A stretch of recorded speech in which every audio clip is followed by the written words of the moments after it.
Hey there everybody, and welcome back. For those of you that are interested in learning how to make your own calculator application, or you just want to learn more about variables and functions in Appgyver, stay tuned. I'm going to be covering some of the basics here in this video. Now before we get started, don't forget to like and subscribe and check out the channel for new content. Now, for those of you who don't know about Appgyver, the quick, we'll just say 10 to 15 second rundown, it's an interesting and unique platform to create a mobile application for Android, iOS, or even a web app completely free without code. So you can check out their pricing page. It shows that it's free if you're making, I believe, 10 million or less in revenue, but again, you can check out their page for the specifics. So what we're going to go ahead and do, I have this app created. If you want to learn more, I have a bunch of different tutorials using Appgyver in my channel. So I'm going to show you, here's the application. I'll show you it kind of functioning. I'm not a UX designer, so I'm not trying to make anything super attractive here, but just kind of showing you the different functions and how it's working. So it basically just appears to be working. So I'm going to walk through the difficulty that I had and kind of how I overcame it while making this basic application, and then kind of walk you through it. So we are going to go to a new page, and I'm just going to very quickly run through how I set up the actual buttons and everything else. And then we'll actually go through the specifics on the other page. So the speed view is basically, I have a title where it says calculate, and then I have the, the input 1. So that's basically just the first user input. And then we have a couple of buttons in rows. So we drag over a row, we add a button in the first row, then we add a button in the next. And then we would repeat that. So you can actually do a shortcut and click this and hit Control-C and Control-V, and it'll duplicate it. So it's just copy and paste.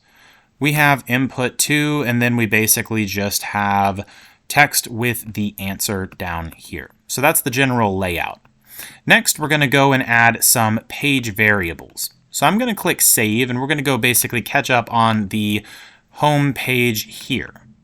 So we're going to click Save again. So here's what we have. Again, you have your title, first value, user input, the different orders of operation, or some of them, input 2, and the text. So this is not designed to be a super aesthetically pleasing option, but if you want to customize this a bit more, you can go in style and layout and kind of make this a more attractive and appealing option. So the idea here is we have a couple of variables. So we have a variable for answer, input 1, input 2, and operator.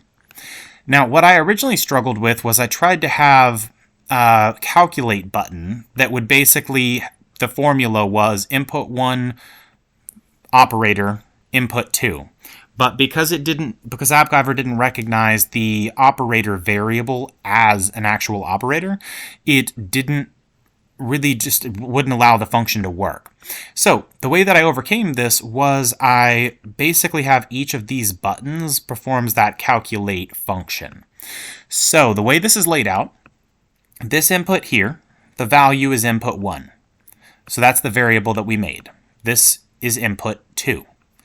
And then what I did was this button, each button has the label, which is basically just the operator. So you'll see over here the label is different for each button.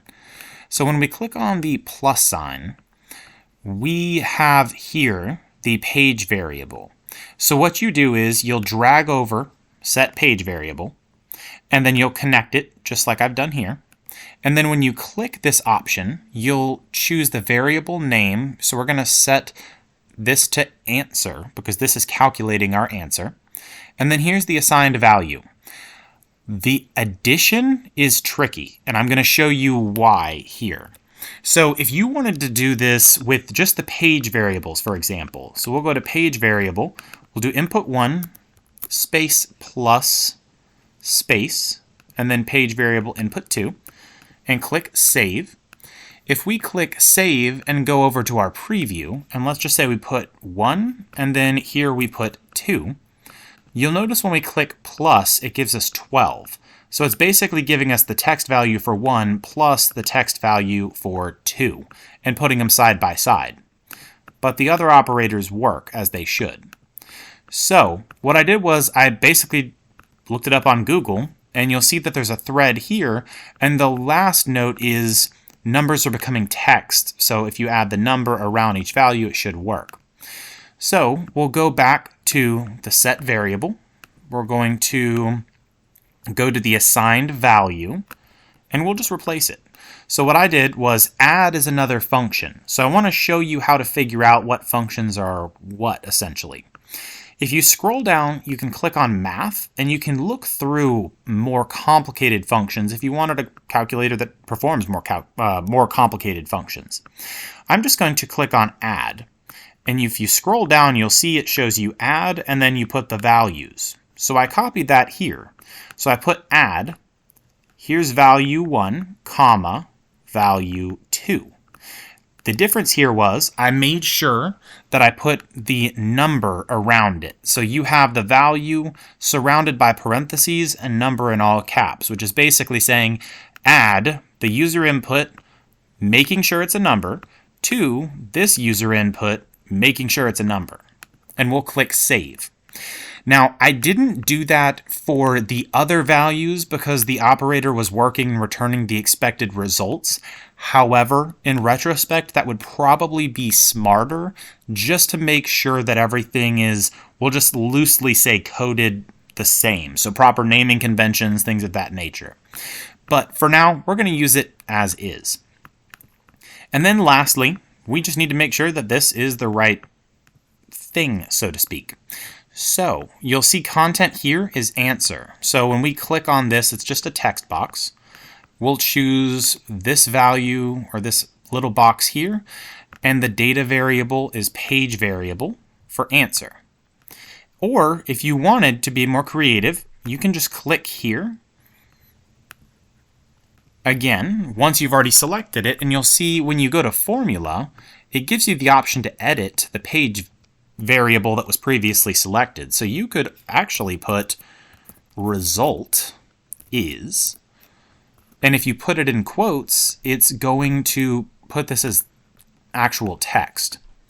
And then you could add in something. Now, for this particular situation, it won't let us save it because this, I think Appgyver kind of translate this in a certain way. So you would have to find a way to basically add in text to say, hey, here is your result. A potential solution to this is adding in a row and putting in a text box on the left saying result is, and on the right is just a page variable. But not really needed right now. The idea is just we want to make sure that the output's correct. So we're going to click save here, and then we are going to look at the final product. So we're going to try a couple numbers just to see if we can actually test that this is working. So 2 and 2, when we click plus, it's 4. When we click minus, it is 0. So it looks like everything's functioning as it should. So everything appears to be coming through as expected. So everything is working. So this is a very basic calculator. Obviously, you have other things that you can choose to do, and this is just giving you the basics of, okay, we're storing the variables. I have a video that kind of walks through. I'll put the link in the description if you wanted to use different data variable types. But since we're just making this really, really simple, you have tons of options and choices here. So one thing to consider is you could have like a BMI calculator for your body mass index, or you could create different types of calculators out there. I'm trying not to go out there and like steal other people's ideas and just make something that's already been made. So the idea is more so just showing you in an easy to use interface, this is how you could create like a tip calculator or something like that. So I hope this was helpful. If you have any questions, drop them in the comment box below, and I will see you all in the next video.